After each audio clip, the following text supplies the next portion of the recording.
If every day feels the same and nothing excites you anymore, this might be why. I'm gonna let you in on something that I realized when I was feeling completely disconnected from my own life, and it changed everything. So let's get right into the video.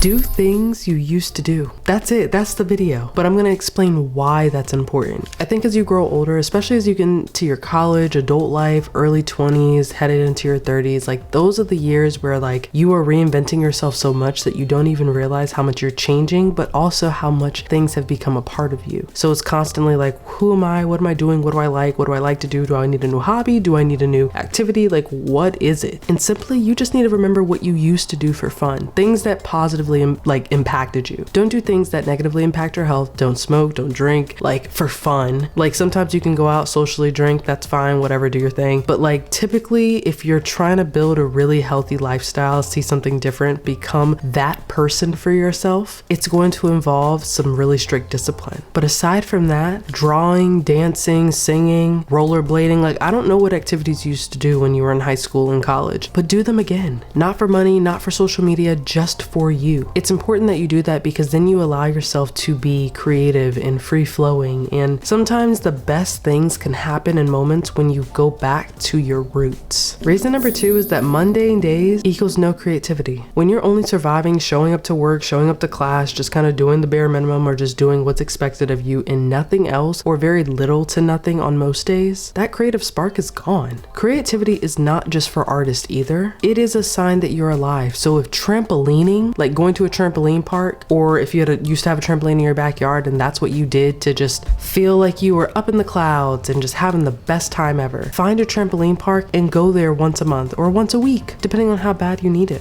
Number 3 is that you have to reintroduce joy activities into your week. 30 minutes a day, one night a week, start small. I don't care what it looks like, but it needs to be consistent enough where you look forward to it. I remember growing up watching Disney Channel and like a new Wizards of Waverly Place or a new That's So Raven came on, and I knew I was going to see it 8/7 Central because this was back when you could not record shows and you truly had to like run to the couch after the commercial break so you didn't miss if Eddie and Raven were going to get together or if Alex became the family wizard. Like that excitement in itself is what's missing. They don't need to be the aesthetic, productive type of joy activities. It can be just like I described it, or just something that makes you feel good. Like the sheer excitement to know what's about to happen next that I can't skip, or just kind of hurry up and make a quick snack before then. Like those are the joyous moments I remember in my life. Now that's a smaller example, but a better example would be like I used to dance. I used to do like hip hop freestyle dance growing up. And recently I got back into that in my gym workouts. 1, it's a great way to get a workout, but 2, it allows me to just like create flow with my body, do whatever, look stupid on the dance floor for 20 minutes, but I'm getting a good exercise in. My dopamine is kicking in the best way possible and in the healthiest way possible. And I'm just doing something that was really at the root of me for a long part of my life. Number 4 is really important. When we get to adulthood, I feel like we abandon ourselves to survive adulthood, but survival is not enough. Like you cannot just keep going to work or continuing school or going to a job and just like simply surviving. It's just not enough. Reconnecting with that childlike wonder, it can bring that energy and purpose back into your workflow, into your routines, into your habits, which is why it's really important for step number 5 being that your younger self is still in you. I really like the idea on social media a couple years ago surfacing around. They said it's subjective, so whoever was making the video, they would put a old picture of themselves when they were like 10 on their bathroom mirror, in their car dashboard, just to remind themselves like when they get angry with themselves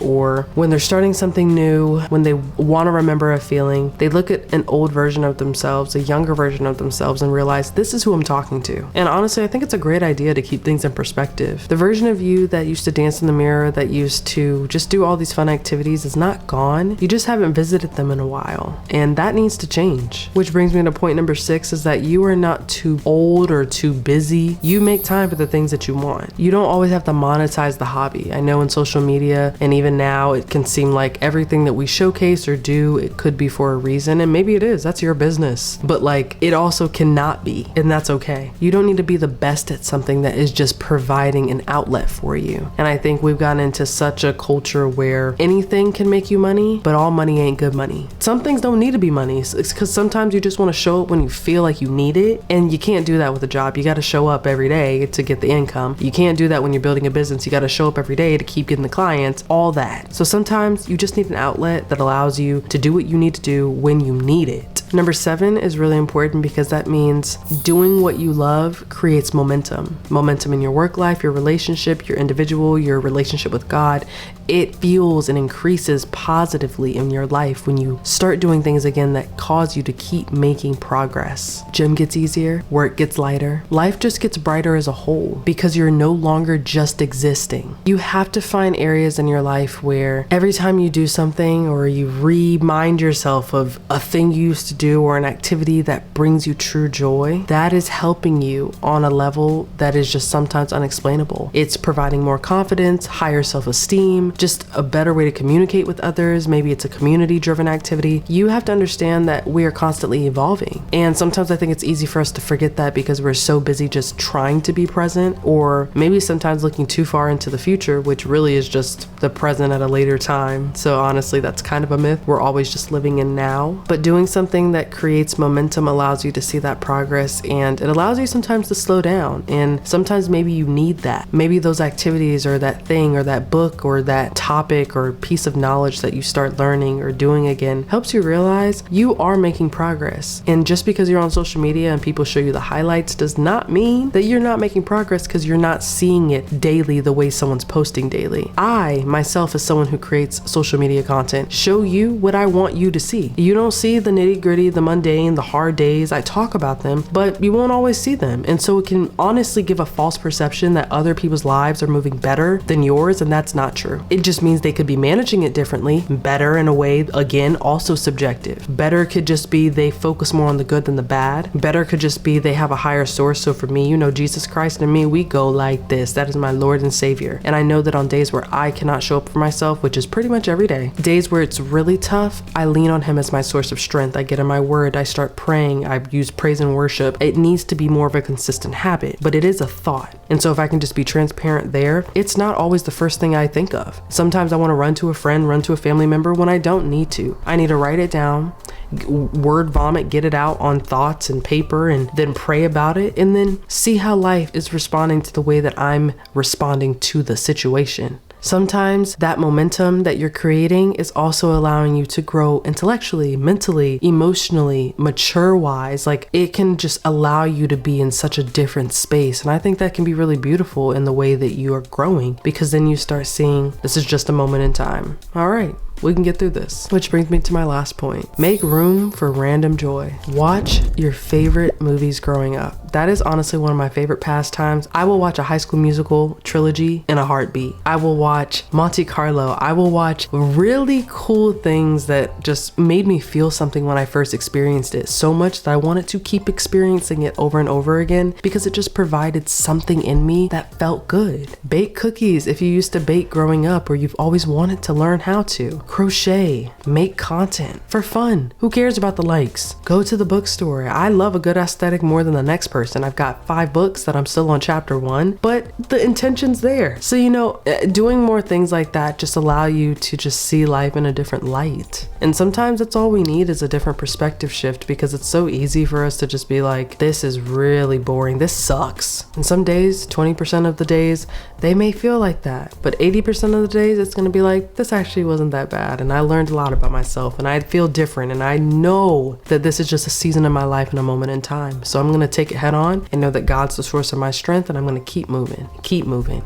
Keep moving. These small acts wake something up in you. So at the end of it, if you feel like, how do I find joy again in my life? How do I stop just existing and start living again? Do things you used to do. They may not be activities. Maybe you used to be someone who loved doing, crossword puzzles. Buy a bunch of books so that when you feel uninspired, your brain has a challenge. So now that feels fun for you. Play board games. Go back to church. Do something that really encourages a different part of you to re-wake up. It's not always going to be easy, and you're not always going to think, I need to do something that makes me feel good again. Some days you're just going to want to sit in bed, eat popcorn, and rewatch the same shows over and over again, and that's fine too. That heals a part of you too, because you're able to feel the emotions you feel now. But most days, try to fight through it, get past it, and actively attack it with things that you once loved, that positively impacted your life. Don't go the route where you were a different version of yourself that you weren't proud of. Focus on the good. And if you didn't have good, go on Pinterest and look at things that inspire you, and then maybe try those out. So maybe you didn't have something that did inspire you growing up. This is the time to look for it. This is the time to trial and error it. This is the time, okay? Don't sit in that room and brain rot and doom scroll. Life is worth living. God has got his hand on you, and it's not, anything you go through is not in vain. Like, you're either earning or learning something. That's something that is, I don't know where I got that from. I don't know if I created it. I like to coin it like I created it. But truly, you are either earning something from the fruits of your labor. So the way that you responded to something, how you keep showing up, the consistency, you're earning. That's positive, net plus, yay. Or you're learning something. I didn't get what I want, but I got something better later. Understand that things can look different and they can happen in a way that you wouldn't expect. And it could honestly just might be the best thing ever for you. But you have to start by reimagining what life looks like when you have joy and when you actively seek it, because that energy you go looking for and that you feed into feeds into you.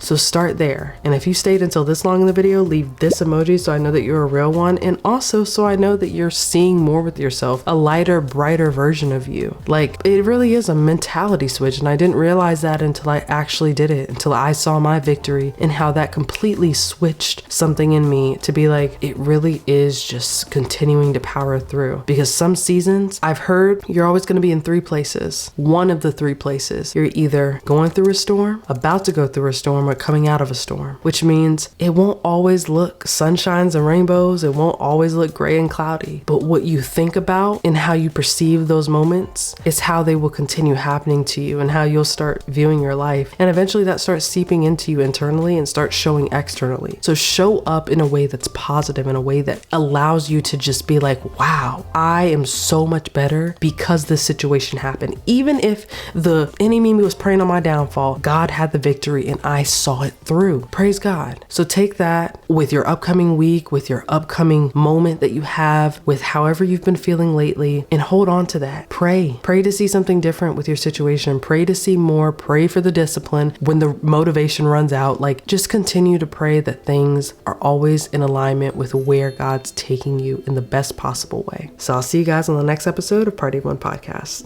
Peace.